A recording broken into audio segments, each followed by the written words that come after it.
ভাই কিছু শার্ট দেখান তো। ভাই এইগুলোর মধ্যে একটা চয়েস করেন, নেন। ভাই এই যে এই শার্টটা পছন্দ হয়েছে ভাই। ভাই একদম 500 টাকা ভাই। ভাই আপনি যে 500 টাকা চাইলেন, দোকানদার আমার দাদা হয়, ও আসলে কিন্তু কম নেবেন। তাহলে একটু অপেক্ষা করুন, দাদা আসুক, টুলি বসেন তাহলে। 500 টাকা দিতে পারবেন না ভাই, একদম 400 দেবো, নেবেন? কি আছে ভাই? কি রে, কেমন আছিস? আমার দোকানে আছিস, কি নিবি? শার্ট নিবি? আরে শার্ট নিবি সাইডে আয়। এই শার্ট নিবি? যা নিয়ে যা, টাকা দিলে বেরান যা। টাকা বাদে তো আমি শার্ট নিতে পারবো না। কয় টাকা নিবি তাই কর। আরে যা, তোর কাছে নিয়ে যাচ্ছে না, বুঝিস না কেন? নিজেদের লোক।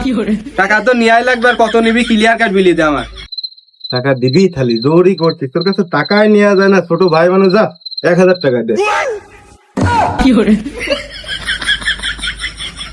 ওই ন্যাংরা কাট ওই সুরা তো 500 টাকা দাম চাইলো। 500 টাকা বলেছে, দে 500 টাকায় দে। যা, কিছু মনে করিস না।